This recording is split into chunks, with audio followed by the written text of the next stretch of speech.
नमस्कार सगळ्यांना, स्वागत आहे माझ्या एका नवीन व्हिडिओ मध्ये।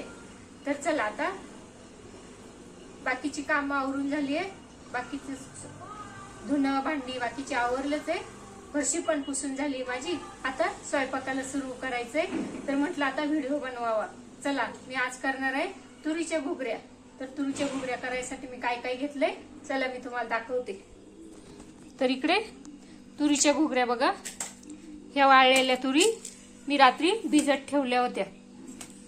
तर हे बघा आता ह्या तुरी चांगल्या भिजल्यात, हे बघा।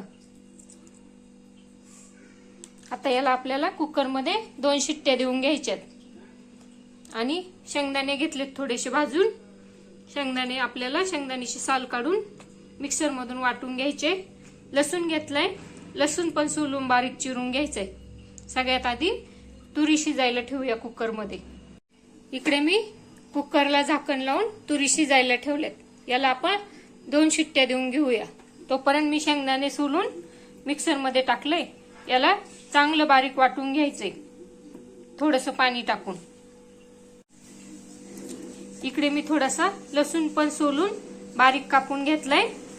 थोडेसे घेतलेत कढीपत्त्याची पानं, कोथिंबीर आणि शेंगदाणे बघा असे वाटून घेतलेत। आणि कुकरची 1 शिट्टी झाली आहे। आता 1 शिट्टी झाली की गॅस बंद करायचा आहे।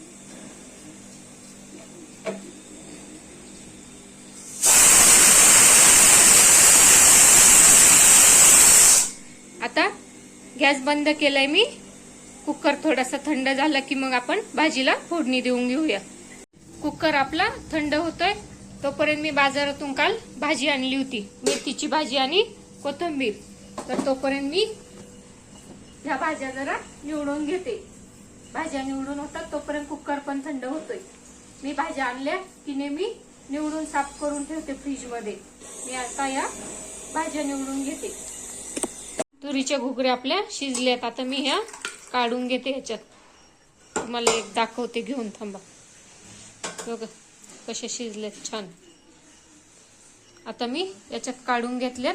आपल्याला हे पाणी पण टाकून नाही द्यायचंय, वापरायचंय। सगळ्यात आधी मी ठेवलंय पॅन गरम झालं की तेल टाकून घ्यायचंय। मी आता लसूण, जिरे आणि थोडेसे कढीपत्ता टाकून घेतलाय। याला चांगलं कमी गॅसवर परतून घ्यायचंय।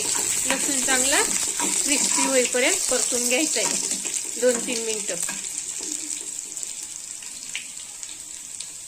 आता मी यात 1 चमचा हळदी पावडर आणि 2 चमचे मिरची पावडर टाकून घेतले। आता हे तुरीचे दाणे हे टाकून घेऊया। आता मी तुरीच्या घुगऱ्या टाकून घेतल्यात शिजवलेल्या। आता टाकणार आहे हे वाटून घेतलेलं शेंगदाण्याचं वाटण।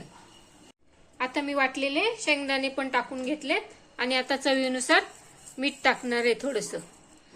तर मीठ टाकल्यावर थोडीशी कोथिंबीर आणि याला आता चांगलं शिजवून घ्यायचंय। चांगली उकळी येऊ द्यायची 5 मिनिटं। इकडे आपल्या भाजीला आता चांगली उकळी आली होती। मी आता गॅस बंद केलाय आणि थोडीशी कोथिंबीर टाकली। आता मी झाकून ठेवते आणि आता मला भाकरी करायची। मी आता भाकरी वगैरे करून घेते आणि किचन पण आवरायचंय, पण आधी भाकरी करून घेते। आता इकडे माझ्या आता भाकरी पण करून झाल्यात। ही शेवटची भाकरी आता भाजते। हे बघा माझ्या मित्र आणि मैत्रिणींनो, तुम्हाला माझा व्हिडिओ आवडला असेल तर लाईक करा। माझ्या चॅनलवर नवीन असाल तर सबस्क्राईब करा। पुन्हा भेटूया एका नवीन व्हिडिओ।